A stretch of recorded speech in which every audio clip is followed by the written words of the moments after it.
So guys, कुछ time पहले मैंने एक वीडियो बनाई थी नारुतो के ऊपर कि who are the top 10 strongest shinobi in hidden leaf village.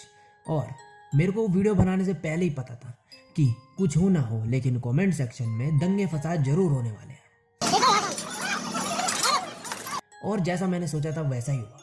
तो बहुत से लोगों ने कमेंट करे हैं कि ये चीज़ गलत है या फिर इस बंदे को इससे ऊपर होना चाहिए था, तेरी रैंकिंग बड़ी घटिया है। लेकिन सबसे ज़्यादा कमेंट जिस बंदे के ऊपर आए वो आए ओरोचिमारू के ऊपर कि ओरोचिमारू को गाय के ऊपर क्यों रखा गया, जबकि मैंने उस वीडियो में साफ साफ बोल दिया था कि माइट गाय का मैं ओनली 7th गेट ले रहा हूँ। लेकिन फिर भी बंदों ने कमेंट करे बिना देखे, पता नहीं क्या ही उन्होंने देखा भी वीडियो या नहीं देखा मेरे को नहीं पता, लेकिन कुछ बंदों ने ये तक बोल दिया कि 7th gate guy is more stronger than Orochimaru. भाई साहब कुछ ज्यादा नहीं हो गया ये?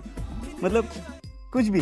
तो क्या ये सही बात है? तो तभी मैंने उस बात में सोचा कि एक वीडियो क्यों ना बनाई जाए कंपेयर करते हुए इन दोनों को कि इनमें से ज़्यादा स्ट्रॉन्ग कौन है। तो आज इस वीडियो में मैं बात करूंगा कि कौन ज़्यादा स्ट्रॉन्ग है, गाय या फिर सांप, ओह सॉरी माइट गाय या फिर ओरोचिमारू, कौन इनमें से ज़्यादा स्ट्रॉन्ग है। तो इस वीडियो में मैं दोनों चीज़ें लेने वाला हूँ। पहले गाय को 7th गेट के साथ दूंगा और उसके बाद भी 8th गेट, जिससे हमें पूरी तरीके से पता चल जाए कि दोनों में से रियलिटी में कौन ज़्यादा स्ट्रॉन्ग था। तो जिन जिन लोगों को डाउट था ओरोचिमारू की पावर पे या फिर उनको लगता था कि गाय ज़्यादा स्ट्रॉन्ग है 7th गेट के साथ, तो वो देख सकता है इस वीडियो को। इससे सारे डाउट तुम्हारे क्लियर हो जाएंगे और इस वीडियो में मैं सब चीज़ें क्लियर कर दूंगा। तो बिना टाइम फॉर लेट्स बिगिन।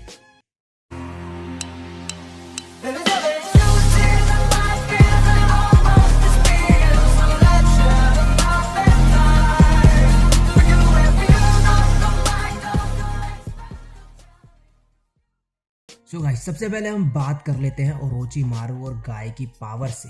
तो सबसे पहले हम ओरोचिमारू की पावर और उसकी एबिलिटीज के बारे में जान लेते हैं, जिससे हम कंपैरिजन कर सकें। तो ओरोचिमारू जो था वो काफ़ी ज़्यादा टैलेंटेड शिनोबी था, कि सबको पता ही है। बहुत से जो शिनोबी थे जो कि हांजो के साथ लड़ सकते थे, उनमें से एक ओरोचिमारू भी था सेकंड शिनोबी वर्ल्ड वॉर के दौरान। और उसे उसी टाइम पे लेजेंडरी सानिन का टाइटल भी मिला गया था, जो 3 लेजेंडरी सानिन थे। तीनों सानिन में से जो ओरोचिमारू है वो सबसे ज़्यादा उभर कर आया था अपनी जनरेशन में।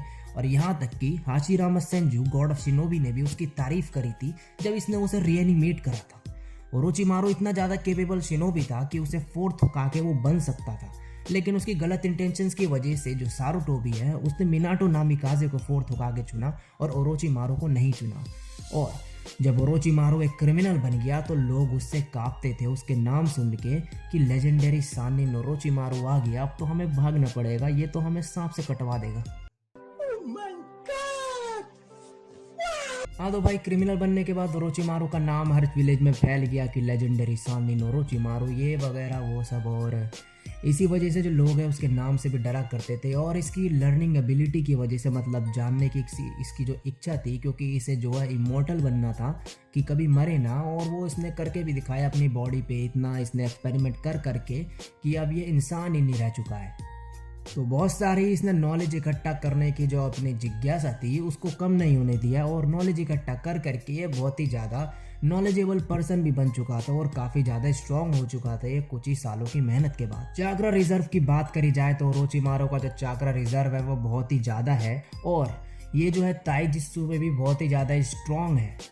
और जब इसके हाथ जो है सील हो चुके थे और इसकी पावर जा चुकी थी सारुटोबी की वजह से, तब भी ये बहुत ही ज़्यादा स्ट्रॉन्ग था और बहुत सारे जो है एडवांस लेवल के निंजुत्सु ये परफॉर्म कर सकता था, जो कि इसने करके भी दिखाया। इसकी जो जर्नी थी मॉर्टेलिटी अचीव करने की, उसके दौरान इसने अपनी बॉडी पे इतना ज़्यादा एक्सपेरिमेंट कर लिया था कि ये बंदा कटने के बाद दोबारा अपना रीजनरेट कर सकता था कोई भी पार्ट, और इसकी रीजनरेटिव एबिलिटी बहुत ही ज़्यादा बढ़िया थी। और अगर ये मर भी जाए तो ये एक बॉडी से दूसरी बॉडी में अपनी सोल ट्रांसफ़र करके ये दूसरी बॉडी में जाके दोबारा जिंदा हो सकता था, और एक बड़ा सा सांप बन चुका था जिसके चारों तरफ छोटे छोटे सांप मिलके ये एक बहुत ही बड़ा सा सांप बन रखा था। इसकी और टेक्निक के बारे में बात करें तो ये जो बंदा है ये 5 एलिमेंटल सील भी परफॉर्म कर सकता था, जिससे किसी भी बंदे का चाकरा जो है सील कर सकता था। ये बड़े बड़े जाइंट रोशोमोन गेट को भी समन कर सकता था डिफेंस के लिए, और इसकी समनिंग भी थी एक बहुत बड़ा सांप जो कि तीनों सानिन में से स्ट्रॉन्गेस्ट समनिंग था। और ये किसी का भी जो है कर्स मार्क दे सकता था गले में, जिससे ये अगर मर भी जाए तो ये उस कर्स मार्क का यूज करके वापस से जिंदा हो सकता था, जो कि इसने करके भी दिखाया था जब इसे इताची ने सील कर दिया था। लेकिन ये बंदा दोबारा से प्रकट हो गया दूसरे की सील से बाहर निकल के, और इसने दिखा दिया कि इसे ओरोचिमारू क्यों बोला जाता है। ये बंदा ऑल 5 नेचर ऑफ चाक्रा को यूज कर सकता है, जो कि बहुत ही कम लोग यूज कर सकते हैं नारुतो में। और फाइनली इसकी एक स्ट्रॉन्गेस्ट टेक्निक बचती है जिसका नाम है रीएनिमेशन जुत्सु, जिससे ये किसी भी बंदे को रीएनिमेट कर देता था और उसे अपने मुताबिक मूव करा सकता था। तो इससे जो है ये किसी भी मरे हुए जो स्ट्रॉन्ग शिनोबी थे उनको बुला के अपनी तरफ से दूसरों को लड़वा सकता था, जैसे कि इसने हिरुजिन सारुटोबी से लड़ते वक्त दोनों होकागे को बुलाया था। तीसरा होकागे नहीं आ पाया था, उस बुढ़े ने रोक ली थी वो बड़ी मुश्किल से अपनी कमर तोड़वा के, लेकिन बस हो गया था वो तो। लेकिन ये जो है इसकी टेक्निक बहुत ही ज़्यादा स्ट्रॉन्ग है, ये बंदा पीछे बैठे बैठे देख के दूसरों को लड़वा सकता है। तो ये इसकी जो कुछ टेक्निक्स थी उनमें से मैंने शॉर्ट में थोड़ा थोड़ा सब के बारे में बता दिया है। अगर ज़्यादा बताने लग गया तो पूरी वीडियो तो ओरोचिमारू के ऊपर ही बन जाएगी, क्योंकि हमें अभी गाय के बारे में भी बात करनी है। तो ये ओरोचिमारू की जो पावर्स है वो यहीं पे ख़त्म करते हैं, इसके बारे में और सब आपको पता ही होगा। तो अब बात कर लेते हैं हम गाय की एबिलिटीज़ के बारे में। तो पहले जो गाय है वो ज़्यादा स्ट्रॉन्ग नहीं हुआ करता था बचपन में, लेकिन अपने हार्ड वर्क और डेडिकेशन से उसने ये प्रूव करके दिखा दिया कि स्ट्रॉन्ग बना जा सकता है। और साकुमो हटाके और इताची उचिहा जैसे बंदों ने उसकी स्किल्स को एक्नॉलेज करा था। इसने इतना हार्ड वर्क करके दिखाया और अपनी स्किल्स को इतना ज़्यादा इम्प्रूव कर लिया, और उसके बाद ये कोनोहा का one of the strongest shinobi बना था। और 4th ग्रेट निंजा वॉर के दौरान ये 10 टेल चिंचुरी की मादरा के साथ टो टू टो लड़ा था, और उसके इसने कपड़े भी फाड़ दिए थे मारते मारते। तो इससे हमें पता चलता है कि ये कितना ज़्यादा स्ट्रॉन्ग था। तो जो गाय था वो निंजुत्सु और गेंजुत्सु में ज़्यादा बढ़िया नहीं था, तो उसने अपना पूरा फोकस जो है ताइजुत्सु पे डाला और उसने 8 इनर गेट्स की टेक्निक सीखी थी, जिसमें वो पूरा स्किल्ड था। 8 इनर गेट्स जो है वो किसी भी पर्सन की बॉडी को जो है एबिलिटी जो है वो सारी इन्हेंस कर देती है और उनको ज़्यादा स्ट्रॉन्ग बना देती है। जैसे जैसे गेट ओपन होते हैं वैसे वैसे शरीर उतना डैमेज लेता जाता है और बॉडी उतनी ज़्यादा डैमेज और एग्जॉस्टेड होती जाती है। फर्स्ट गेट ओपन करने के बाद जो है गाय एक टेक्निक यूज़ कर सकता था जिसका नाम था front lotus, pile driving technique थी एक। 3rd गेट ओपन करने के साथ साथ वो एक रिवर्स लोटस भी परफॉर्म कर सकता था। 6th गेट ओपन करने के बाद एक टेक्निक थी जिसमें वो बहुत सारे एकदम फास्ट पंचेस मारता था एयर में, और जिसे वो कहता था morning peacock. 7th gate open करने के बाद ये एक कंसंट्रेटेड एयर का जो प्रेशर है वो मारता था एनिमे के ऊपर, जिसका नाम था डे टाइम टाइगर, जो कि इसने कीसामा से लड़ते वक्त भी यूज करा था, और आपने देखा ही होगा कि वो कितना ज्यादा स्ट्रॉन्ग एबिलिटी थी इसकी। और फाइनली आ जाता है 8th गेट, जिसमें ये एक ऐसी एबिलिटी यूज करता था जिसमें ये पावरफुल शॉक वेव्स मार सकता था एयर की, बहुत ही दूरी से भी, मतलब थोड़ी बहुत दूरी से भी यूज कर सकता था, जो इसने मादरा से लड़ते वक्त यूज करी थी, जिसका नाम था इवनिंग एलिफेंट। और एक और एबिलिटी आ जाती है जिसका नाम है नाइट गाय, जिसमें ये एक सिंगल किक यूज कर सकता है, जिसमें बहुत ही ज़्यादा पावर और स्पीड होती है, जो पूरा जो स्पेस है उसे ही बेंड कर देती है, और जिसने ऑलमोस्ट मादरा को डिफीट कर दिया था 10 टेल चिंचुरी की जब वो बना हुआ था। समनिंग की बात करी जाए तो ये टॉर्टॉइस को समन कर सकता था, ये इसकी एक समनिंग के ज़्यादा कुछ इसकी फाइटिंग में वैसे काम नहीं आ सकती थी, लेकिन फिर भी ये इसकी समनिंग थी। और निंजुत्सु में ये ज़्यादा स्किल नहीं था और ये ज़्यादा परफॉर्म भी नहीं करता था निंजुत्सु को। लेकिन इस बंदे ने ककाशी के साथ फाइट करते करते जो शारिंगान यूज़र्स थे उनके साथ फाइट करने की जो टेक्निक है उसे पता लगा लिया था उसके बारे में, और शारिंगान यूज़र्स के साथ ये फाइट कर सकता था। इसे पता था कि कैसे उनके बिना गेंजुत्सु में आए उनसे फाइट करी जाए।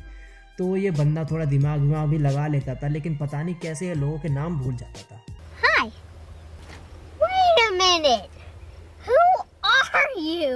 तो अब बात कर लेते हैं कि माइट गाय और ओरोचिमारू में से कौन ज़्यादा स्ट्रॉन्ग है और कौन जीतेगा अगर इन दोनों की फाइट होगी। तो पहले बात कर लेते हैं 7th गेट गाय कैसे फाइट करेगा ओरोचिमारू से। तो अगर 7th गेट गाय और ओरोचिमारू फ्रॉम नारुतो या फिर नारुतो शिपुडेन इन दोनों की फाइट होती तो मेरे हिसाब से ओरोचिमारू क्लियर विनर होता। क्यों? रुको जरा, सबर करो, बोला धक्का मुक्की नहीं करने का, आराम से लेने का। हाँ, तो भाई जो गाय का जो गेट वाली टेक्निक है वो कोई सुपर सेयन ट्रांसफॉर्मेशन नहीं है ड्रैगन बॉल वाले एनीमे की तरह कि सुपर सेयन में ट्रांसफॉर्म हो गया बिना किसी चीज़ के। गाय की जो गेट ओपनिंग टेक्निक है उसके साथ एक बहुत बड़ी चीज़ भी आती है, यानी कि बॉडी में डैमेज। और इसके बहुत ही ज़्यादा रिस्क होते हैं बॉडी पे। और अगेंस्ट फाइट करना एक ऐसे बंदे के साथ जिसके ऊपर जो है, जिसके पास एडवांटेज है, फिजिकल अटैक जो झेल लेता है और जिसके पास रीजनरेटिव एबिलिटी है, उसके पास तो बहुत ही ज़्यादा एडवांटेज है कि उस पर फिजिकल अटैक ज़्यादा वर्क नहीं करेंगे, जो कि ओरोचिमारू है। और गाय की जो टेक्निक है वो सिर्फ ताइजुत्सु में ही ज़्यादा जो है वो बढ़िया है और वो ताइजुत्सु यूज़ करता है, तो ओरोचिमारू के पास एक ये एडवांटेज भी रहेगा। तो गाय को ओरोचिमारू के साथ फाइट करते वक्त बहुत ही सोच समझ के गेट ओपन करने पड़ेंगे। और मान लो 7th गेट उसने ओपन भी कर दिया तो भी वो नहीं जीत पाएगा उससे। तो गाय क्यों हारेगा 7th गेट पे? तो भाई क्योंकि जो ओरोचिमारू है वो जो है बहुत ही ज़्यादा मतलब लंबे समय तक फाइट कर सकता है अपनी रीजनरेटिव एबिलिटी की वजह से। और एक लेजेंडरी सानिन का नाम उसे ऐसे ही नहीं मिल गया है, मतलब कि उसने कहीं से मतलब फर्जी कागज बनवा के लेजेंडरी सानिन का टाइटल नहीं लिया है और सब उससे ऐसे ही नहीं डरते थे। गाय अगर 7th गेट यूज़ भी कर लेता है तो वो ज़्यादा ड्यूरेबल नहीं है, वो ज़्यादा देर तक फाइट नहीं कर सकता और अपनी बॉडी हैंडल नहीं कर सकता। और ओरोचिमारू जो है वो उतनी देर तक मेरे को लगता है कि वो झेल सकता है गाय की कोई भी टेक्निक। और गाय जो है वो पूरा अपने आप को एग्जॉस्ट कर देगा और वो पूरी तरीके से थक जाएगा और वो उसके बाद जो है उसको जो है 8th गेट ही यूज़ करना पड़ेगा, क्योंकि 7th गेट से वो ओरोचिमारू से टक्कर नहीं ले सकता, क्योंकि उसकी बॉडी जो है पूरी डैमेज हो चुकी होगी ओरोचिमारू को हराने से पहले ही।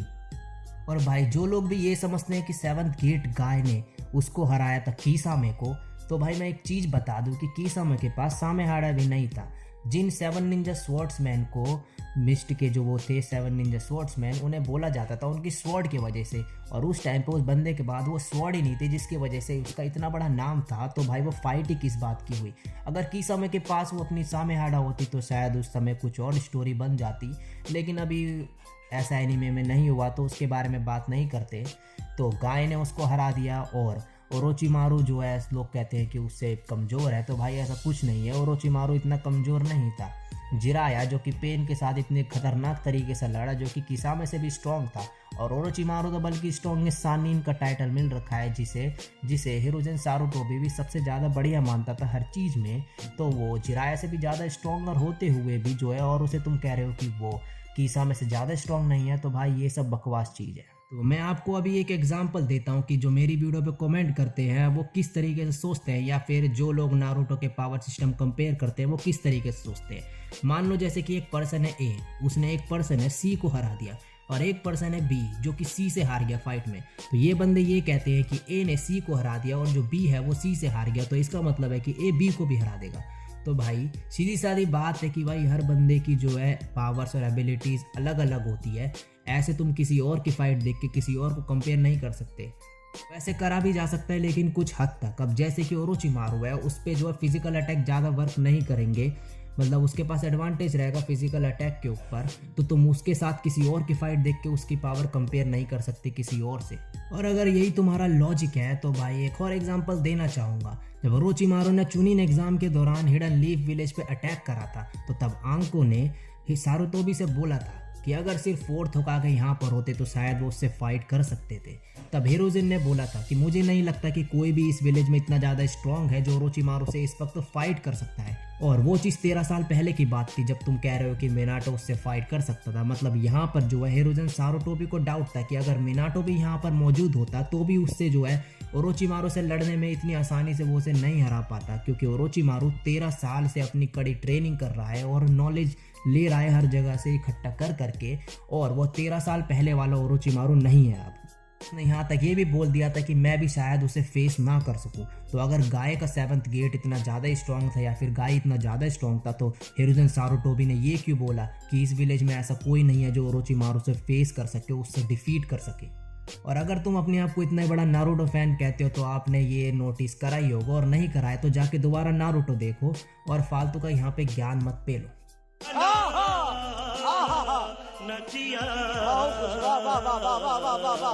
ओरोचिमारू को तो पता नहीं तुमने क्या ही समझ रखा है भाई। ये वही बंदा है जिसके सामने जब ककाशी आया था तो ककाशी की भी फट के 4 हो गई थी और वो उसे अटैक तक नहीं कर पाया था ओरोचिमारू के सामने जब वो आनबू में था। और आनबू की बात तो छोड़ दो, जब वो जोनिन भी बन गया था हिडन लीफ विलेज का, और जब ओरोचिमारू आया था उसके सामने, तो ओरोचिमारू ने बस एक ही चीज़ बोली थी कि तुम मुझे मारोगे, और ककाशी की फट के दोबारा 4 हो गई थी। तो ककाशी जैसे बंदे की जिसके सामने ओरोचिमारू को देख के फट जाती थी, उसे तुम कह रहे हो कि 7th गेट का गाय लड़ेगा, तो भाई कैसे पॉसिबल है ये, जबकि गाय जो है वो ककाशी के लेवल का ही था फाइटिंग स्किल्स में, और वो भी सिर्फ एक जोनी नहीं था हिडन लीफ विलेज का। और जो माइट गाय है उसने ककाशी को सरपास करा था अपनी 8th गेट जब उसने ओपन करा था, जब ककाशी ने खुद एडमिट करा था कि गाय मेरे को सरपास कर चुका है। तो 7th गेट में गाय उतना ज़्यादा स्ट्रॉन्ग नहीं है कि वो ओरोचिमारू जैसे लेजेंडरी सानिन से टक्कर ले सके, क्योंकि उस टाइम पे सभी का यही कहना था कि कोई अगर टक्कर ले सकता है ओरोचिमारू से तो वो एक और लेजेंडरी सानिन है, जिराया जैसा। तो अगर कभी भी माइट गाय 7th गेट की टक्कर होती ओरोचिमारू से तो ओरोचिमारू जीत जाता वो फाइट। इतनी आसानी से वो नहीं जीतता, लेकिन भाई फाइनली जो है ओरोचिमारू ने जीतनी थी वो फाइट। तो अब बात कर लेते हैं 8th गेट गाय के बारे में। तो भाई 8th गेट गाय इतना ज़्यादा पावरफुल था, जो 10 टेल जिंचुरिकी के साथ लड़ा था मादरा के साथ, और उसे बहुत ही ज़्यादा डैमेज भी दे दिया था उसने। तो भाई वो जो है वो बहुत ही आगे लेवल भी सरपास कर चुका है जो 8th गेट जो माइट गाय है, और वो एक गॉड टीयर में पहुंच जाता है। तो अगर 8th गेट गाय ओरोचिमारू से लड़ेगा तो ऑब्वियस सी बात है कि जो ओरोचिमारू है उसने हारना ही है, क्योंकि वो जीतने के लिए कुछ कर भी नहीं सकता। माइट गाय उसे पूरा तहस नहस कर देगा, उसकी दुनिया इधर की उधर कर देगा, उसके सांप वाप के टुकड़े टुकड़े करके उसके चिथड़े उड़ा देगा वो, और ओरोचिमारू कुछ नहीं कर पाएगा उससे बचने के लिए। लेकिन कौन जीतेगा कि 8th गेट अगर उसने ओपन कर दिया तो माइट गाय खुद भी मारा जाएगा, अगर उसने ओरोचिमारू को भी मार दिया तो यहाँ पे भी है जो विनर है वो ओरोचिमारू ही होगा। कैसे? जैसे कि मैंने बताया कि ओरोचिमारू इतना बड़ा साला जीनियस इंसान है कि वो कहीं ना कहीं से जिंदा वापस हो जाएगा। तो माइट गाय ने तो भाई एक बार ओपन कर लिया अगर 8th गेट, तो उसका पक्का है कि उसने मरना ही मरना है, क्योंकि बार बार अब नारुतो पीछे से उसकी छाती में हाथ मार मार के उसे जिंदा तो करता नहीं रहेगा। तो इस बार जो है वो जिंदा होने के उसके कोई चांसेस नहीं है। तो अगर उसने ओपन कर लिया गेट तो उसने मरना ही है, और ओरोचिमारू को वो मार भी दी तो उसके बाद पता नहीं वो किसकी छाती पे कर्स मार्क मार रखा हो उसने, और वो वहाँ से दोबारा से जिंदा हो जाए। जैसे कि इताची ने उसे सील कर लिया तो उसके बाद भी वो कहीं ना कहीं से वापस जिंदा हो गया था। तो माइट गाय उसे मार तो देगा 8th गेट ओपन करके, लेकिन खुद भी मर जाएगा, और कुछ 1-2 दिन बाद हमें खबर मिलेगी कि ओरोचिमारू वापस आ चुका है।